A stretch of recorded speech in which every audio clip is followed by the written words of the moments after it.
Cool. All right, so we're gonna roll on to part 6, feminine attractiveness. 39, the feminine is abundant. Do you think there's an abundance of the right woman out there nowadays?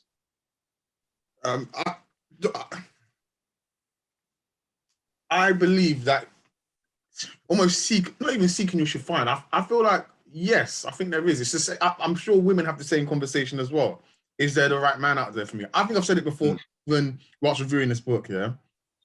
There are billions. I said abundance though. Yes, there are billions of people out in this world. You're telling me there's only one person out there that can match everything that I need. That's a brilliant woman for me. Nah, that's not true. It's a number, man. I honestly believe that. I do believe that. And I think if you're coming across the same type of woman or same type of man, if you're a woman or whatever, then you're obviously, that's something to do with what you're attracting. There's obviously a perception that you think you're putting out, and it's wrong. Like if you're not, you're drawing in exactly that kind of, is that kind of the energy you're giving out, or you're going for a certain type of person that doesn't suit what you deep down want. Maybe you're always going for this shaven, like this rough kind of bodybuilder type. I don't know, innit? But like, there's enough people out there for everyone that meets your criteria and suitability, in my opinion. I don't like using the word. I echo what Mason said, but I mean, I really think there is. No, I really do. I mean, I'll expand on it just a little, but I know people tend to find themselves constantly saying, and I understand why, because obviously it's due to frustration in finding someone suitable for themselves. So people often say, "Oh, there's not enough good women," but truth be told, man, there are loads of women out there, and it may be just a case that you're struggling or finding it difficult to find a good woman, or a woman's, again, as Mason said, suitable to you. You might not be in the position to attract a good woman. You might just be type of places you go, or people or visit, or places you frequent, and the people you're moving with, the kind of circles you end up in. That's why you're attracting a certain type of woman. Could be that, because you can only, at the end of the day, you can only meet who you meet, if that makes sense. You can only meet who the type of environment or circles you're going to be mixing in. You can only meet those type of people. I used to, someone used to say this quite often. So like, there was a time when I would say I was a bit of a homebody, and someone would say to me all the time, "Bro, there's no girls jumping through windows. It doesn't quite work." You know what I mean? It doesn't work like that. You need to be out in order to meet obviously good women. And there's also, as you were speaking, Mason, I was thinking to myself, I'm sure we've all been through this, where like you go somewhere new or somewhere different, and you say to yourself like, "Rah, where are these women coming from?" Or like, yeah. So like, there are good women out there, or yeah, when I say good women, obviously because I don't know all these women who are meeting. There are definitely good women out there. For me, it's about the environments you find yourself in, and even then, sometimes if I think really deeply, I mean, even if I think really deeply, I think even the girls that are in your not immediate circle, as in friends and stuff like that, but there are good women like closer to you than you really actually know or understand. Yeah. French, you seem to answer that question with hesitance. What's your thoughts on it? No, I agree. No, it wasn't even I wasn't asking with hesitance. It was just because I was looking at another part of the iPad, to be fair. There wasn't even that. No, I agree with the sentiments. I agree with both sentiments, definitely. There's some great women out there, man. There's some great women, definitely. I mean, yeah, there's no point me really kind of expanding on it, because I agree with both your points. I'll just be repeating what you're both saying, to be fair. And if I was to, I guess, say anything opposite, I'd be lying to myself. Yeah. But yeah, is there any other points that are in this section that you wanted to either mention, or any questions that you wanted to ask before? Just trying to remember. It's only like a page. There was one bit of it. I don't think it's in here actually. Yeah, it's a small page. Yeah. But do you know what it is? Well, I'm just thinking about the feminine in abundance, maybe in a different perspective. Maybe you're maybe one of you lot might have seen it from a different perspective and wanted to ask a question. Yeah, I mean, I actually had a question which I've just forgot, which is not good. But I mean, no, what I was going to say is I understand like the point and perspective you're coming with, because I think in this day and age, I think we see a lot of things, and I know I've kind of posted on this very recently as to some of the rhetoric we hear from, it's not just women, because I think men say some really toxic things as well, but it gives us, like, speaking from a man's point of view, it leaves like I don't want to say a bitter taste in our mouths, but it leaves us like discontent sometimes as to saying stuff like, is there good women out there, when truth be told, we know there are. It's just that maybe some of the stuff or feedback we're receiving is not to our liking. The truth is there are good women out there, you know what I mean? It's just a case of again, putting yourself, I'm kind of repeating what we just discussed really, but just putting yourself in the right environment as to meeting these women. But there was one or two things that I did take down. I did take some notes this time around, and it kind of like speaks to some of the stuff that I think I said in obviously an earlier recording. So it says there are women all around you who, with the proper initiation or imitation, into mutually surrendered loving, would feed every cell of your body with juicy, enlivening, and rejuvenate feminine energy. So I didn't quite read that out properly. But obviously, what I added to that was, I believe, as I said before, with the right woman, it can revitalize you. Obviously, nourish your mind, body, and soul. Good and the right feminine energy, for me, is incredible. My humble opinion. What I do like actually is that this chapter he actually speaks quite highly of the. He does. He begins throughout the book. He does speak of women highly throughout the book. I just think you need to catch it. Certain parts are a bit sketchy, but as I said, depending on your perspective and how you're actually reading what he's saying, I don't think you can take some things you can take literally, some things you can take as an example of the point he's trying to make, but not take that point literally in regards to, in fact, certain things we've previously discussed. Go on. There's some other bits and pieces he mentions in this chapter, because I wrote down a note just to refer to something I posted about today. So today's the 22nd of February. Obviously, so I would have posted, I would have posted it today. So it speaks, so I took a post from somewhere else and I posted it on our page, and I wrote obviously a caption to it. But the image itself was talking about I want to find the word, so kind of like the toxic behavior we have towards women who are getting older. And I think that's the next part. Oh, it is. Sorry, it is the next part. Allow women. Yeah. Okay. Cool. All right. So let me take that back. Before we go to the next part, which P's just alluded to, Mace, was there anything else that you wanted to speak about feminine abundance or any questions? No, not on this chapter. No. All right. Cool. All right. So we'll move on to 40. Allow older women their magic. And men should support older women in their wisdom, power, and initiative and healing capacities. Men should not degrade older women by demanding or desiring them to be like young women. There should be no such comparison. That's on page 144. We'll get into what you was going to say after, P, but I was going to ask this question. What differences have you experienced between younger and older women? And that doesn't have to necessarily be sexualized. It can just be just general differences, like in approach. What differences did you say? Yeah, I mean, you could talk sexually, you could talk non-sexually. It doesn't really matter. I'm just saying, there's clearly there may be, you may have experienced differences or the same. I don't know. I mean, I'll be honest, I was thinking non-sexually anyway, but I mean, I'm gonna say, yeah, and I mean this non-sexually.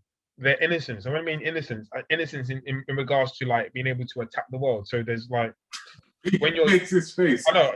I did say warning innocence, because when I mean innocence, as to your being. What are you talking about? Older woman or younger? No, so I'm talking about younger women. I'm not going to run away from what I said. I'm talking about as to younger woman. Yeah, as to believe. Sorry, I thought you meant older women. Okay. No, like I think we sometimes we can have. I'm talking about women, so I'm talking about being younger. But sometimes you can have youthful innocence as to I don't know, just conquering the world or things that you want to do, and it comes across really nice and really refreshing. Whereas when you're older, there's I don't want to say you're tainted, but you've had bad experiences in some way, shape, or form, and you can come across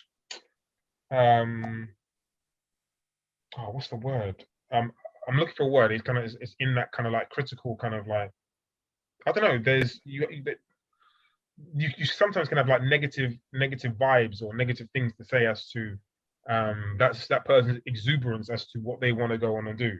It could be like someone youthful or someone saying, you know what, I want to end world hunger, and we know that's something really difficult to achieve. But someone who's got that young energy, or someone who's, I don't want to say naive, but hasn't I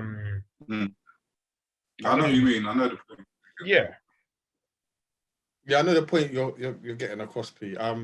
What I would say is, from my experience, and I agree with you on the kind of sense of youthful innocence, like exuberance and enthusiasm, and like everything's about fun. Not everything, but more fun. I think what you find with an older woman is, like, they know what they want, and that's quite nice sometimes. Sometimes when you're with a younger person or speak with a young person, their mind's all over the place. They're still trying to achieve this, or they change like the weather sometimes with a younger woman. They're like, one minute they love this, then they want that, then let's do this, then they dump you. Anyway, but like, it's just, do you get what I'm saying? It's all over the place. An older woman who's maybe been through has a lot of life experience. They now know what they like, what they dislike, what they want, what they don't want. You can be a bit more open and honest, and more relaxed and calm. They've probably been through the thunderstorms and the rains, and guess what? Now I just want a bit of that tranquility. So I ain't got time for the drama, no bullshit. Let's have we can have a more mature conversation. And it's a bit more open and honest and just relaxing, I think, personally. That's what I've my experience anyway. Whereas with a young woman, you're right, P, you've got that youthfulness, that sense of fun, adventure. But sometimes like minds can change like the wind, because you're still trying to discover yourself and like achieve or get to a place where you know yourself a bit better. That's the difference for me. That's why I think when my man David Deida says give older women, I see what he's saying. Give them magic. They've been through it. They offer wisdom. They come with wisdom, and just take on board that wisdom. I think it's good. Just like if you take women out of it, just in life, like this, people traveling, life experiences. So like, you can learn something from anything, any situation, and any given person. And you can take into account a younger person and an older person. That's my experience that I found anyway. Just in addition, I mean, obviously I mentioned younger. I was going to say pretty much very similar things to what you said. I was going to say just a couple words really. It was perspectives and experiences. You know what I mean? I think obviously with time and age, experience, you develop perspectives and obviously and different views. And I think sometimes in listening or having conversation with people with someone who's lived, it's just really interesting. And obviously, I don't want to say when you get to our age, but I think you get to a certain age when you want a bit more.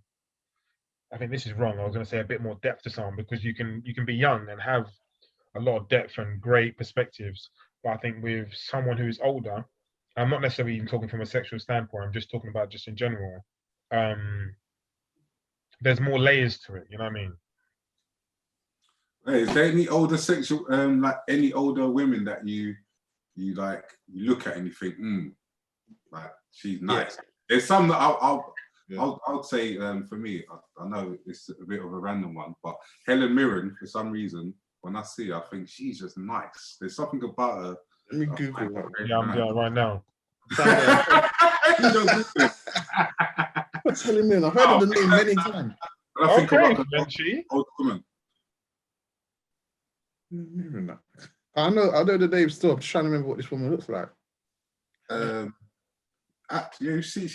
Damn. Yeah, I know. I was quite surprised by the age, but I mean, like to that. 75.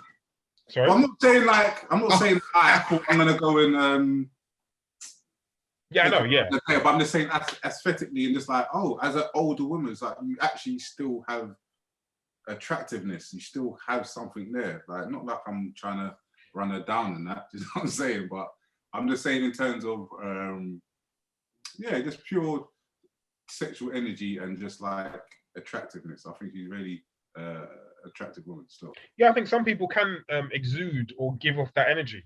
You know what I mean? They have that type of presence. So I can see and hear, or understand exactly what you're talking about. And actually, in speaking to even again, I don't want to say someone of that age. I mean, those type of people, older people, they have presence again because they've got a lot of experience and knowledge, or knowledge and experience, and it's just like amazing to hear. Yeah, my one was Liz Hurley, boy. Yeah, wow. I mean, I can't really think of one off the top of my head, so that leaves me out. You know, another one is what's her name? Not Vivica Fox, the other one. I know the one that's in the one with Samuel L. Jackson, that film. What's that film? And Lisa Ray, is that what you're talking about? And what? Lisa Ray, yeah, Lisa Ray is stunning. But I was talking about like she's a bit older than her. She's from before. I remember what's that film called, man? Again, I can see her, but I can't say her name. She's in all those black films, bro. Like she's from the generation just before. I know you're talking about. Yeah, if I say the name, you'll know exactly what I'm talking about. It's just it's on the tip of my lips. I can't. Not Jada. Jackie Brown. She's in Jackie. Is it Jackie Brown? She's in Jackie Brown. Oh, I know you're talking about the black woman in Jackie Brown.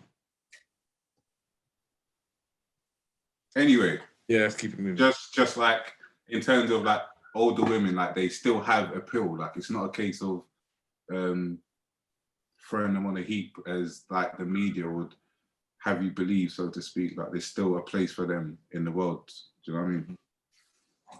But I think in regards to what you're saying, they do possess a magic. They do have different perspectives, and similar to what you're saying, Mace, like a wisdom about them in regards to living through a lot of circumstances, events, and what have you. And just approaching life differently. Sometimes it can be a very calming effect, as to when like a younger person, as you said, P, is a bit more naive and maybe bouncing around not bouncing around the room literally, but the energy is just bouncing around the room and just like feels they can do anything and everything and not maybe realize some of the realities of the world that they haven't experienced yet. Yeah, well said. I mean, yeah, well said. That was essentially what I was trying to kind of articulate. And I don't want to again do a football comparison, but they often say a young kid, you know what I mean, when you throw them in, they, you know what I mean, they're fearless and they'll, you know what I mean, dribbling everyone, and you know, it's new to them. They're just really excited, obviously, whereas someone a bit more experienced, you know, again, there's a bit, I don't want to say there's caution, but they've been there before, so they might approach it in a different manner. I think was the woman you're talking about Angela Bassett? I could be wrong. Is it Angela Bassett? No, I don't think it is. No, it wasn't. And even then, sorry, like in addition to what you were saying, I was thinking, I don't want to do book review stuff at this moment in time, but where I feel I would have liked this book a bit more if there were more actual experiences, where a bit more experiences. And the reason why I say that in reference to older women is I feel, or older people just in general, is I feel a lot of people connect more with stories. And the difference obviously between someone who's younger and someone who's older is that that person is, again, obviously lived a bit more and has real experiences to which you can connect to. True. Or that you appreciate. But yeah, I think they both have their unique energies that they bring to the table. And what he's saying is to appreciate both of them, because as men, as he's alluded to earlier, is we tend to go for the younger model, so to speak. But I think you also need to realize that the older model has a lot to bring to the table as well, just as much, if not more, at times. But I know you was going to say something before, Pete, before I jumped in. So if you want to go back to the point you was making beforehand. Yeah, I mean, we might have touched on some of those things before, but I've kind of lost, I know what you're referring to is the post itself was referring to the media, actually, truth be told, as to how it wasn't what I was going to say actually, but how younger women are more sexualized than older women. And in my post, I was kind of highlighting that, you know, there is beauty in maturity. You know what I mean? And I think that's something that we take for granted. If it makes any sense. And obviously, to my points here, there was real beauty and a radiance in maturity of the mind, the body, and soul. And obviously, as to, I say this in my notes, Mason discussed earlier in previous episodes, being attracted to personality, and obviously me myself, I'm no different. Being sexually attracted to someone's personality, or their mind, or obviously how they think, and again, being connected to again some of their experiences and stuff like that. More often than not, when I go out, or like anyone, when you go out on a date, whether the person is younger or older, certainly myself anyway, once that person starts talking and starts saying things that connect with me personally, is when I begin to form an attraction. Of course, I'll find that person attractive off the jump, but if they say things which I can relate to, or I feel there are real deep layers to it, and I can see this person is a I don't want to say cerebral, that's not the word I'm looking for, but anyway, really interesting person, is when obviously I'll take a real attraction to the person. And more often than not, that comes with maturity, like living experiences. Mm-hmm.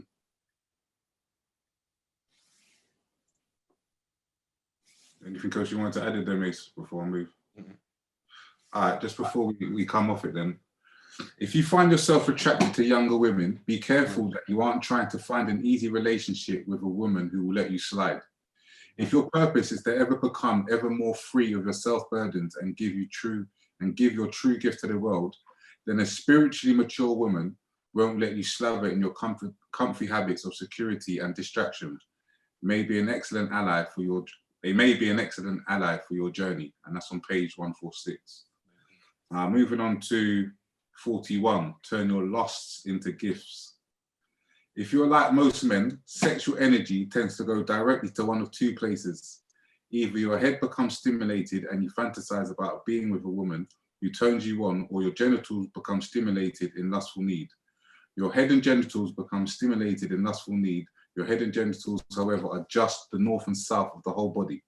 A superior man circulates the energy of arousal throughout the body, his body, taking particular care not to let it stagnate in swollen fantasies or appendages. And that's on page 147. That part that he talks about in regards to circulating the energy of arousal throughout his body, I guess initially I linked that to like sexual transmutation, but that is different. Like what he's referring to is like what they use in tantric sex. So instead of obviously busting your nut, essentially, what you would squeeze out, that energy is just going up and down your chest, your front, and your spine, which is really interesting. I've been reading and looking into it, and yeah, it's not a walk in the park, I'll tell you that much, but it's very interesting, and you can feel the energy per se when you're actually practicing and doing it. But that's something that you'll have to look into another day. I think he makes a bit more reference to that later on in the book as well, you know. Yeah, 46. Yeah.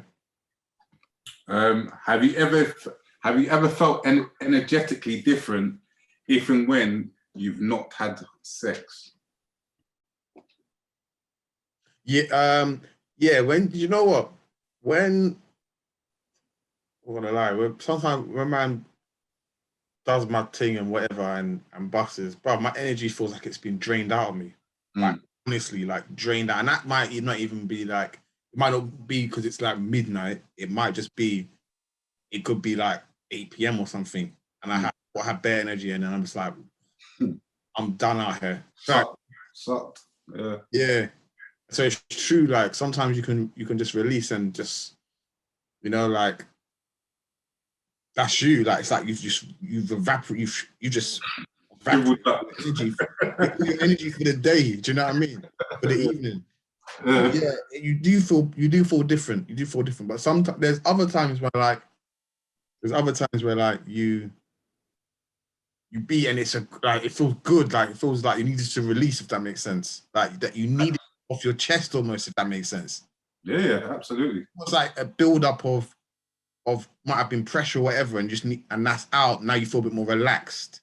When there's times when when I think, yeah, it's a good thing, you're releasing that energy, and there's other times when actually you needed that energy and you just wasted it. What about you, P? What's your experience? Yeah, I mean, I would agree with that. Really, I think more often than not, when you do finish, I mean, I don't want to say it's scientific and it's known, but yeah, you do feel depleted. So yeah, I agree with that. But do you feel any difference, like in Also, terms of, like, do you feel any energetically different? So whether it's a week or two or whatever, what have you? No, I've had this conversation with someone before. Significance. So I've had this conversation with someone before actually as to retention, and they kind of pointed to they found themselves having more energy, but at the same time they said they were glowing in terms of their skin. Me personally,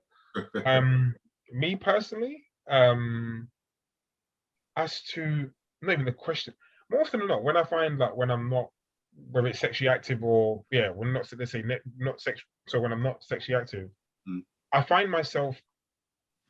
I mean, it speaks about this obviously, I think, in a bit more further in the book. I find myself, I'm either or, as to I'm really focused on something in particular. So I don't have much time to be thinking about sex in any way, shape, or form.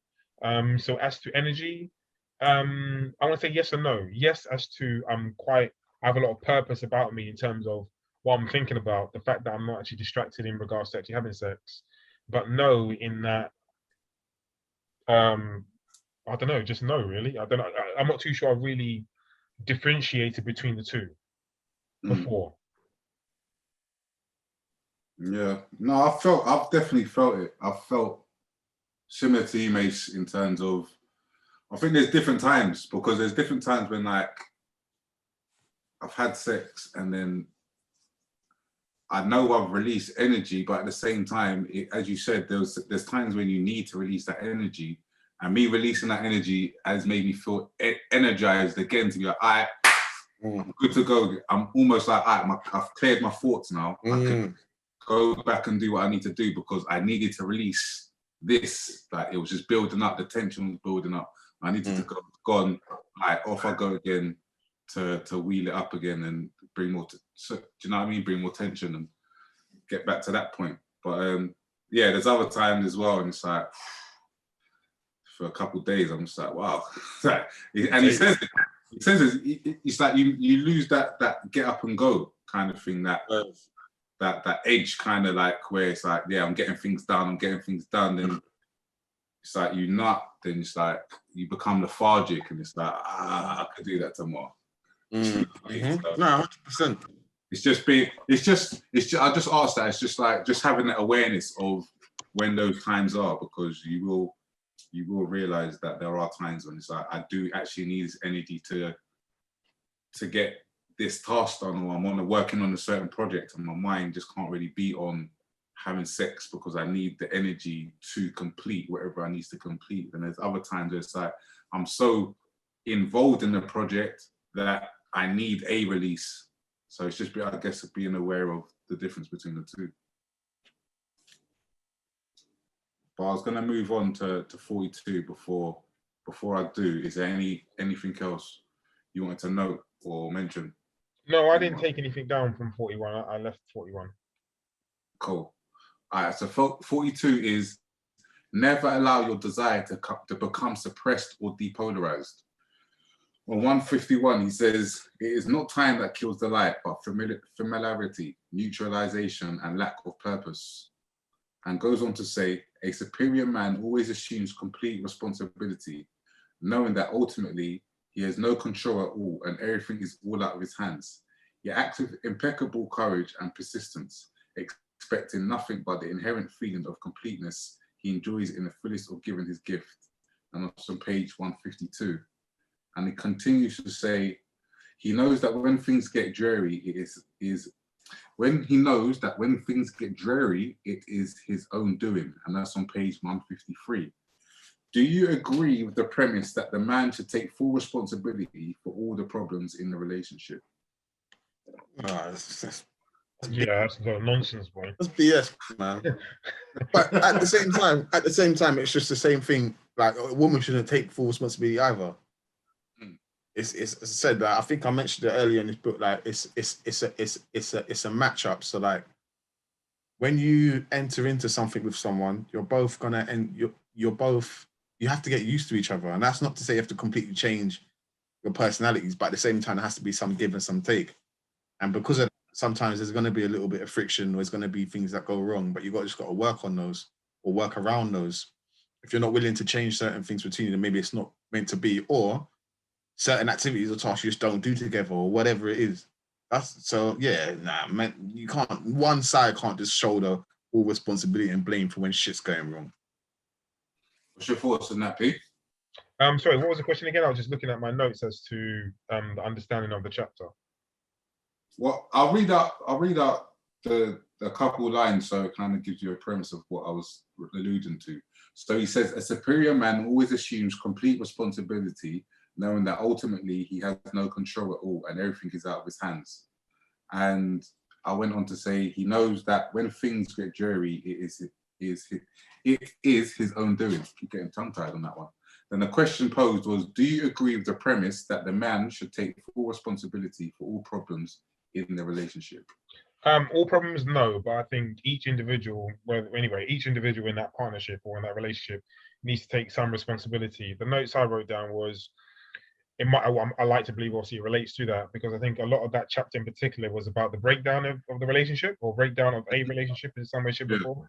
So I think what I wrote was, when you lose that desire for her, physically and mentally, unless you proactively seek to improve your relationship with love or mediation or compromise, it becomes the beginning of a downward spiral of the relationship. So I just think I think everyone has to take some form of responsibility as to wanting to change the dynamic or the direction of the relationship. I think it's pointless kind of, I don't want to say putting your head in your hands, but the whole, I don't know, like teenage attitude as to it's not my responsibility or it's not my fault. I think everyone's got to take responsibility in some way, shape, or form. Yeah, I agree with both sentiments. I think for me, I'd say that in reference to what you're saying, like a superior man always assumes complete responsibility. I would say you should assume complete responsibility for your own actions.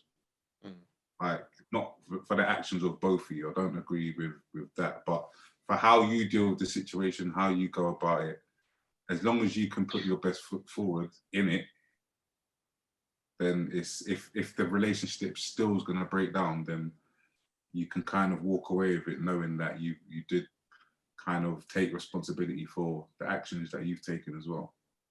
Yeah, I think Deida's showing a bit. I think he's showing a bit of his arrogance again here.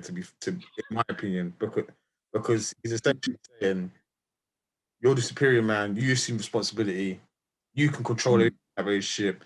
The feminine is just the feminine. You need to learn how to deal with her. It's your responsibility." I think it's a bit of arrogance, obnoxiousness again. But as I said, with you. Yeah, we'll get to that. We'll get to that. Mace is itching. All right, cool. Before we go any further, P, did you want to add anything more before I read the last part? No, I only made one note as to that chapter. All right, cool. So the last part is, use your body and mind to smithereen your woman's darkness into love. Even if she has yellow eyes and fangs, she still loves to dance. It's up to your freedom and strength of transmission whether she drains your energy, bites your Wembley head off, or surrenders your fearless passion. Yeah, I mean, I don't think we even need to go into where everyone feels about that still. Moving on. So before we move on though, I still like to say something. just on that last part. So even if she has yellow eyes and fangs, she still loves to dance. Like, are you going to put that work in to get her out of that dark place? I knew what he was talking about. If she's let herself go. Go on. Like, honestly, I knew what he was talking about. If it's uncharacteristic, and I like to believe so, just if we're talking about if we're talking about a good relationship and something's gone wrong, I understand what he's referring to. He's kind of like, maybe kind of like change the mood in some way, shape, or form. Yeah. But one thing I wanted to add is I had to check the date this book was written. I really had to. I just had to. I just felt it was interesting, and because I know we spoke about it's a word that you've used a couple of times in the process of this recording. Social constructs, I think it is French you used. Yeah. And I think obviously that, referring to that might be the word I'm looking for, but referring to the essentially the time period we're in. So if he wrote that book in '97, that's when it came out. We're in 2021, and time has moved on quite significant in reference to certainly as to women and their independence, but even the way relationships are I don't know, are structured. Like, dare I say, if that makes any sense? I understand what he's talking about, but it really depends. Yeah, it's quite circumstantial. So, Mason, were you going to say something? No. Okay. No, I was, yeah, but I was thinking, well, 97, I was what, 11, something like that. My mum was going to work, my dad was going to work. It was an equal household. They both was paying towards a mortgage. So sorry, French Pox, that's not washing with me. If it was 67, yeah, but 97, I'm sorry. But anyway, we move. We move. All right, so 43. Use her attractiveness as a slingshot through appearance. In your worship of women, never forget that they die. In your enjoyment of pleasure and delight, never forget that your sensations and feelings are fleeting and never absolutely enough. Women can attract you, heal you, and inspire your gifts, but they will never satisfy you absolutely, never, and you know this. That's on page 155. Do or did you know this? The older I've got, I've realized it. That's just that's a personal thing. Mm-hmm. Sorry, say the question again. Do or did you know this? Women will never satisfy you completely. Yeah, I don't want to say that. Isn't that obvious? It's not. Like, nah, it's not obvious. No, a lot of men will think that's the women are the be all and end all of like their end goals. Like everything revolves around something to attract a woman, like to get the fancy cars, to attract a woman, to buy all the nice, like everything that's aesthetics is more or less geared. Not all men, but there's definitely a of men that will do these solely for the attraction of women, and it's not for themselves essentially. So a man that might go gym 5 times a week, 6 times a week, he may not be going because he wants to be healthy. He's going because he knows if he looks a certain way, then he can attract the opposite sex. Do you know what I mean? So I don't think it is obvious as you may think, because you may think the way you do. I'll kind of give my reasons as to why, and hopefully it kind of answers the question. So, okay, so like, I was going to give an example of yourself, but no need to do that. So you go to the gym, you work out. I think there's always something else that you would like to improve upon, and just like obviously with your partner, obviously I know you're in love with your partner, but not everybody is perfect. We're all imperfect, if that makes any sense. And there are going to be things that I don't know, just things. I don't know. We're all imperfect. I don't know. And I think there's always going to be maybe in an ideal world, in an ideal scenario. I don't know. But again, that's what makes us human, if that makes any sense, in that we're not perfect. But again, obviously alluding to my first example, I don't know if it was a good example, is that when you go to the gym, there's always something else you're working on. There's always another goal. There's always something else.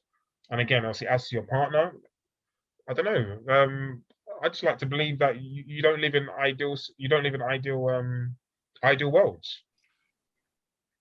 Now, but P, I'm asking, did you know that, like, for women, they're not the be all and end all? Did you know that? Did you know that? Do you or did you know this? That's what I'm asking. I think so, but I'd imagine there was probably a time when that wasn't the case. I think I'm just going down to naivety, as in youthful naivety. It can be, you're right. It can be youthful naivety. It can be, bruv, it can be growing up and watching these rom-coms and all that shit. That clouds your mind. Honestly, until you have them real life experiences. And until you grow and develop into your own person and you guys, you know what I'm saying? Actually, you solely rely your existence about a woman. That's gonna fuck your shit up, bruv. What about you? Like, learn and develop yourself. So you're not. Yeah, I mean, I hope that answered the question anyway. So no, I've never. Yeah, I hope that answered the question. Yeah. Now, the reason why I just gave the example about the whole gym is just because, like you said, this is it not obvious? And I'm like, it's not obvious to everyone. Nah, it's not, bro. It's not. Still, there's a lot of people that do things for other people. You know, I think I misinterpreted the question as to believing your woman is perfect and maybe wanting another woman, or you know, almost like, or something along those lines anyway. But yeah, I misinterpreted the question. Oh, that's all right, cool. We move again. You are what you seek, but you've left your own deepness and are looking elsewhere. And that's on page 157. I like that line. I just liked what that represented. So there's nothing to attach to it. I just like that line. I'll read it again. You are what you seek, but you have left your own deepness and are looking elsewhere. And on page 158, just to wrap it up, desire can be a doorway to deep oneness. Sexual union is a fractal or step-down reflection of the ever-present wedding of consciousness and its inherent luminosity. The superior man embraces his woman as his own form. The revelation of deep oneness is love. That's on page 158. So moving on to part 7, body practices. So it's one or two things, one or two lines really. So desire for a spiritual bond, desire a spiritual bond over a union. I don't know, I say that's something missing, but I think more often than not, there are other things that people want or desire before the actual spiritual bond, which might be the cause of the breakdown of some relationships. Women can bring you to your true nature. And I think the last one is, a good woman is a source of inspiration and attraction into the world for a man. So, what were we doing? 43? Yeah, we was. Yeah, cool. Yeah, no. 43. It was. Yeah, cool. No, yeah, no. Like, yeah, go on. Is there more? No, because my next notes are on 45, so I thought I might have just jumped the gun. All right, cool. So we'll go in chronological order. So 44. Ejaculation should be converted or consciously chosen. So when a man has no control over his ejaculation, he cannot meet his woman sexually or emotionally. She knows she can deplete him, weaken him, empty his life force. And that's on page 160. Have you come too early, and how did you think about it or feel about it?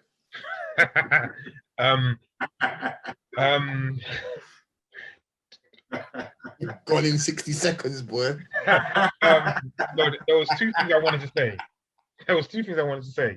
I don't know if I care as to. There was something you said, because I did think about this when I was reading it. Yeah. Whether she thinks she's controlling me if I finish early, I couldn't care less. I'm unsure. I hope I haven't offended anyone. I don't think I care less as to whether you feel you're controlling me because I finished early. Mine, is that what you said? I've got mine. No, not even like that actually. Just as to whether you think you controlled whether I don't know. I don't think I care. So with your say, I know you're going to go on, but with your first statement, do you think then that Deida's reading a bit too much between the lines with that statement? With that statement, then, if you're saying you can care less if she thinks she's controlling me or not. Sorry, French. Read that line again. When a man has no control over his ejaculation, he cannot meet his woman sexually or emotionally.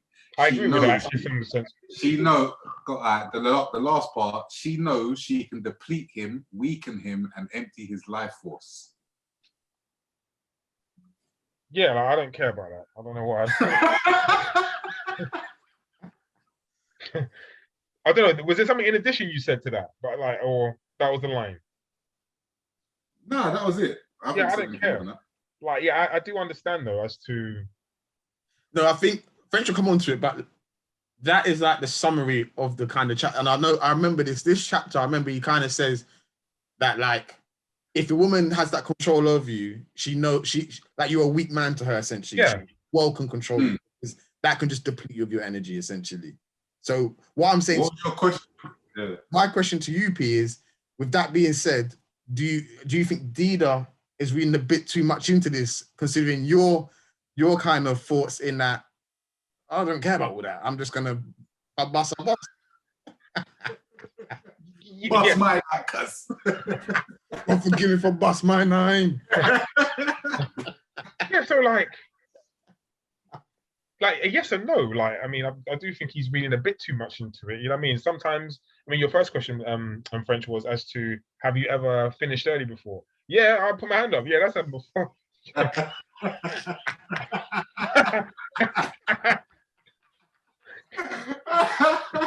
Yeah, I put my hand up as to that. You know what I mean? Guilty as charged. You know what I mean? You asked me how I felt. I've been annoyed, been embarrassed, like you know what I mean, at times of when these things have happened. You know what I mean? But as to do I feel that I was like the woman controlled when I was like, or no, I don't really think so. No, I mean, we laughed at something that I was telling you lot recently about. You know what I mean? As to I don't want to go too, yeah, I mean, but you're laughing. I don't want to go too much in depth into that type of stuff. But occasionally you can be overexcited. You know what I mean? This lockdown's been hard for a few of us. You know? It's been hard for a few. I mean, but as to someone controlling when I back in the saddle, boy, it's fall off right away. but as to like someone controlling when I don't want to say I don't want to say I've ever not experienced that, but like maybe it's something that hasn't really, you know, crossed my mind. Of course, women play a big part as to that happening, but as to full control, I'm gonna say no. How about you, Mace? Yeah. I don't know if I fully agree with what Dave is saying, because there's been time. I'm assuming it's if you're in a serious relationship, because there's been times where. Well, answer the question first, then. All right, give me the question so I get it spot on. Give me the question. So basically, have you nutted too early, and how did you feel about it? Yes, I have, and I felt bad for the other person. Fair enough. I did feel bad. Yeah, I have, and I felt bad for the other person. So I haven't felt embarrassed, because essentially they're making you bust early, then obviously the team must be good. So I don't feel embarrassed that, right, your team's good, isn't it? But like, yeah, I just felt bad, because I'm like, you know what? That's not fair on you, if that makes sense. Like, you know what I mean? Yeah, if you but don't yeah, I'd know, agree with that as well. So I don't want to chime in and say, yeah. Like, just to echo what Mason says. I'm just saying too, just to be clear. No, is like there's a number of things that cross my mind. Like one, that is very much a part of it, because you know, I mean, you both come to have a good time. You know what I mean? Yeah, it's just not. Anyway, let's move on.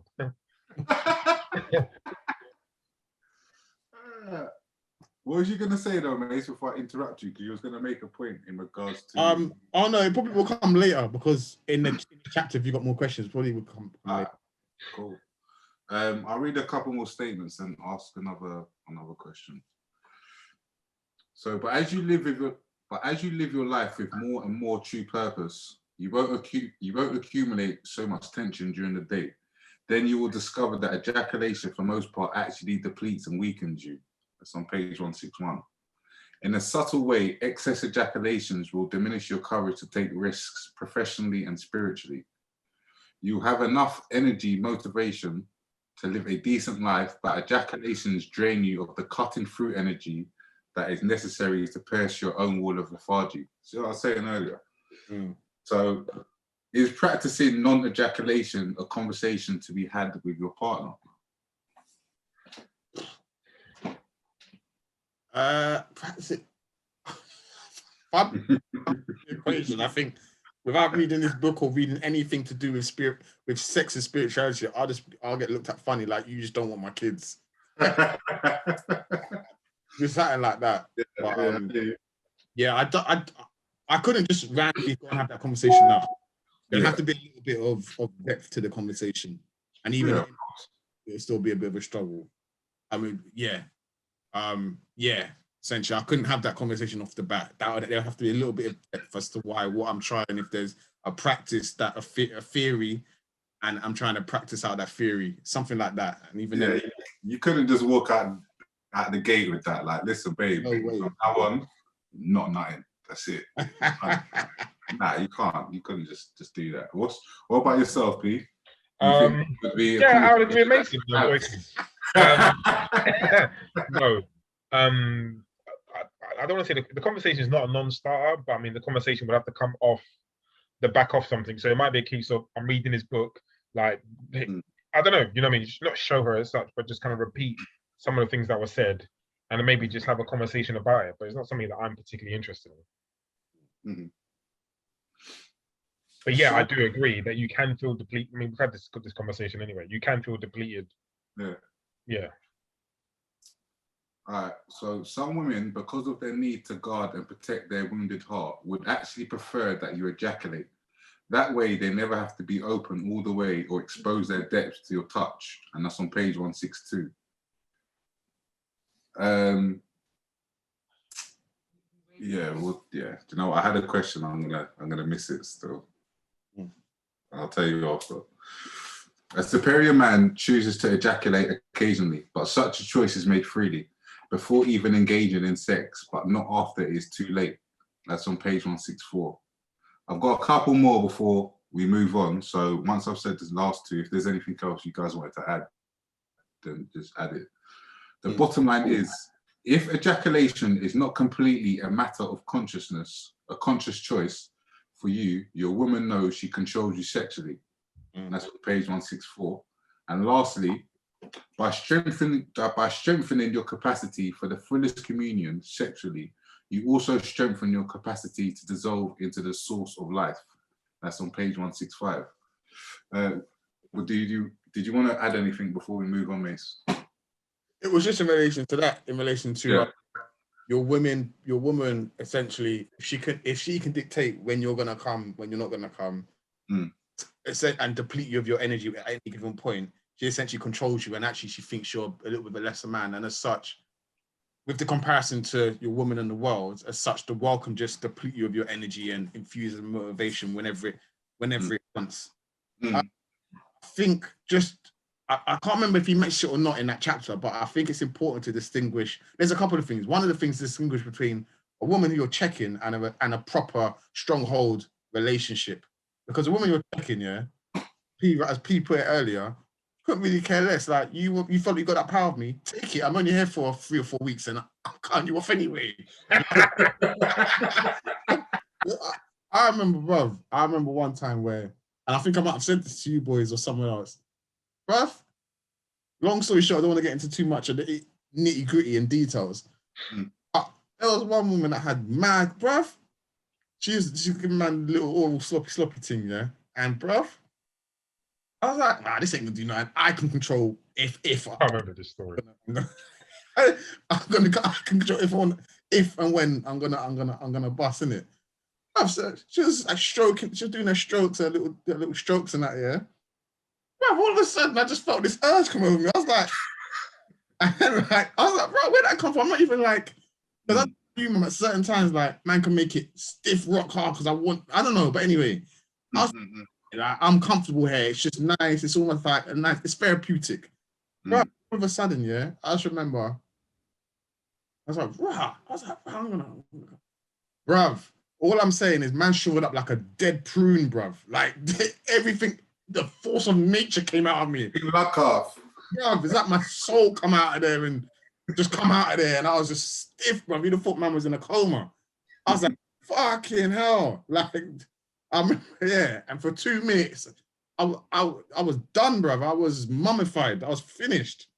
And but as I said, that's a checking thing. I think she was there to serve and please. Yeah. And that's what she done. Like it was very pleasurable. I don't think she was thinking for any one moment, I've got control of this motherfucker for the next 25 years. Do you get what I'm saying?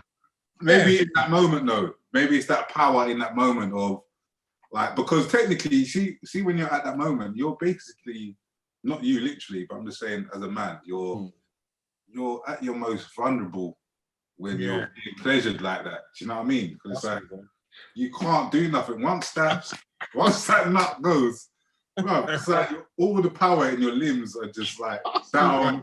There's a power outage. You can do anything. I can't retaliate. You can flick me in my head. I'll be like, I can't do that. I mean, so if you trip the electrics, boy, trust me. So in that sense, they hold some kind of power momentarily. Yeah. For 2 minutes maybe. Then after that, it's back to it. Yeah. But do you guys think every woman thinks like that? Because I've never had this conversation with any woman I've been with in terms of so the fact you can make me bust or you can make me come quite often. Do you feel like the world can just deplete me of my energy and my motivations? And do you feel like you have control? I've never asked that. I've never thought to ask that. I've never had that conversation, but I don't think many people would think of it that deeply. Like I personally, until reading this book, it wasn't something I thought or had a conversation on. But I will say is that I've noticed like when they've been able to get me to come quick or something, like they'll smirk or smile like, oh yeah, I can get you kind of thing like that in that sense. But it wasn't anything on a deeper level that I can control you, because that's not gonna happen. But it's funny though. It is funny. Just reading, it's like a different layer of the same thing that we're going through. So it's just giving you like a different perspective. But I can't say personally I've had that conversation where a woman's said they felt they can control me after being able to make me come. Not at all. What about you, Pete? Care like that like that's so like we get the message. We get the message. Cool. Say no more. You don't care. No, I'm thinking, yo, if someone's thinking that deeply as to the whole, not the process, but like, I don't care. I'm living in the moment. I'm enjoying myself, etc., etc. Yeah, I just don't care.